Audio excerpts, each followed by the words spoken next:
Hey everyone, Chris, the Thrift Shop Hustler here with another eBay video. Today we're going to go over the top 4 things I wish I knew before selling on eBay. Now, once again, I'm Chris, the Thrift Shop Hustler with over 30 years of eBay experience. The more you learn, the more you earn. Let's get right into it. A whopping 93% of you are not subscribed. So if you want to help out the channel, definitely go down there and click the subscribe button. Let's get right into it. The first thing I wish I knew that everything does not sell. I would go to thrift stores and garage sales and get stuff for 25 cents, a dollar. And back in the day, I didn't realize that, you have to check comps and make sure that stuff is selling, the sell through rate is correctly.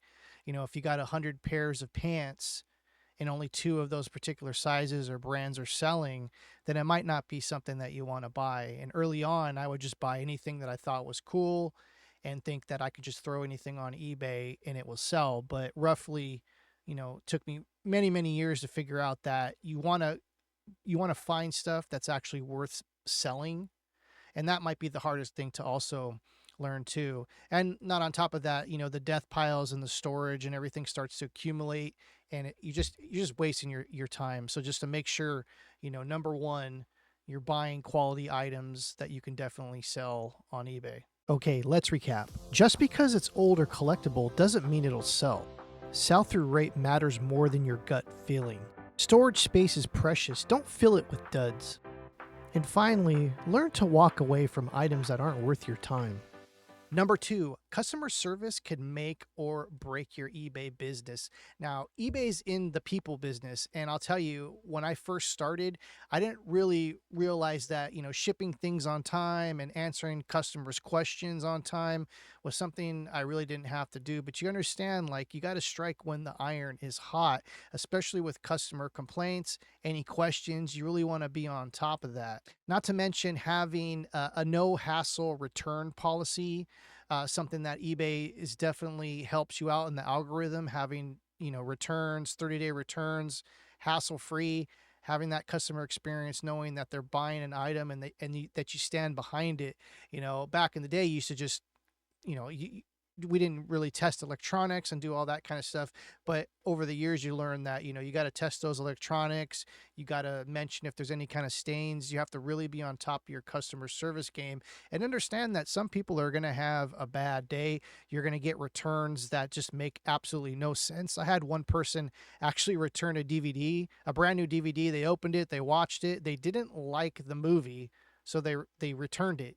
And for me, it was like a $10 item. I wasn't going to make a big deal out of it. I just kind of actually, it was worth the $10 for me just to kind of have a good laugh over something as silly as that. But you're going to get those customers. You're going to get the really nice customers, and you're going to get the really crazy customers. So you just got to learn how to just, don't put emotion into it, take it seriously.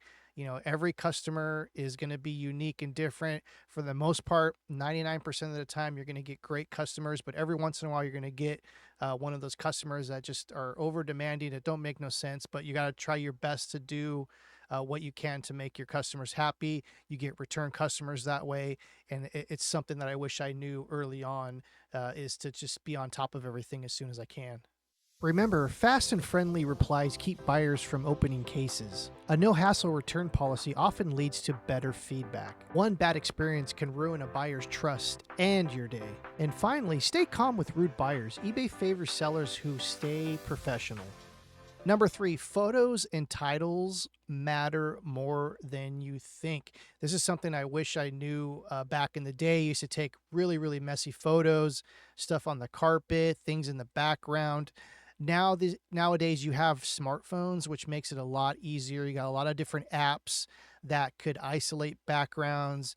And it's really just simple of just having a nice, clean photo with a white background, and that's really all you need to do to have a good presentation, so the customer could be scrolling down that list and see your item. Not to mention having great titles with great keywords that work.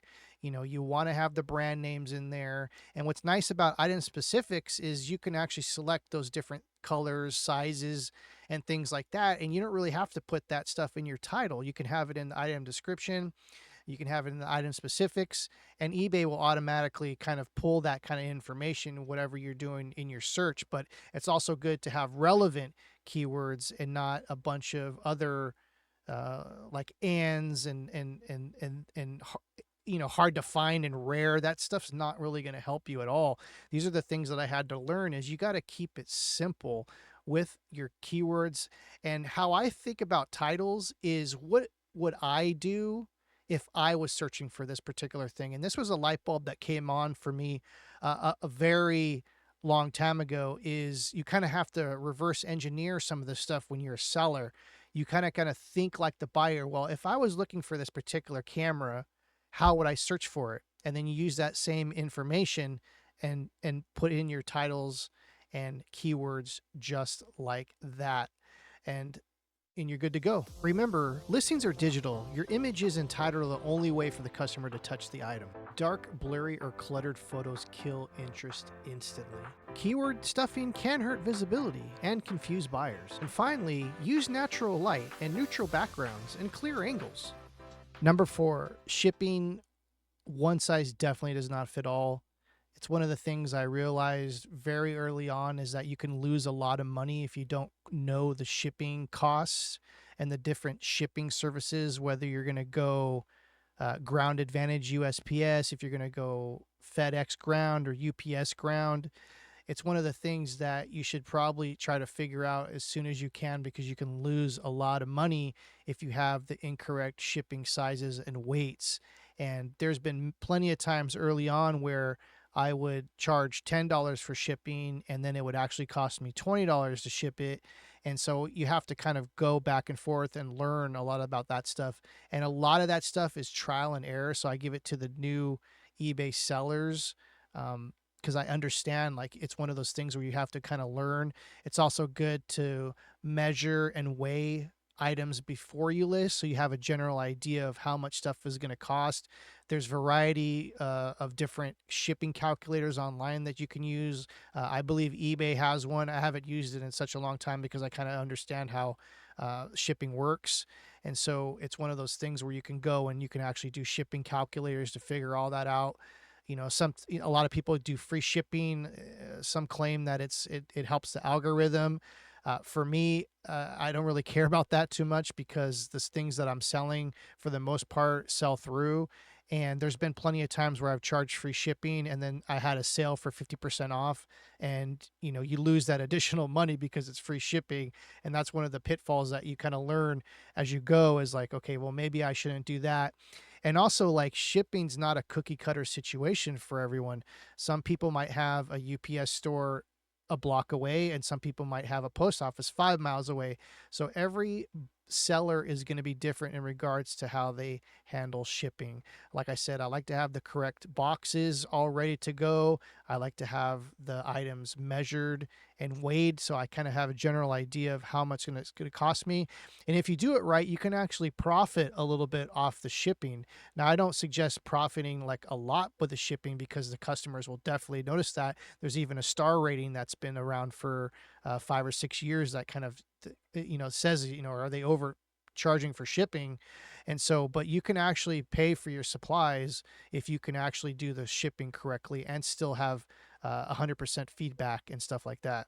Underestimating weight and dimensions leads to lost profit. Fragile items need protection, or they lead to returns and bad feedback. Free shipping isn't always the best move, especially on heavier items.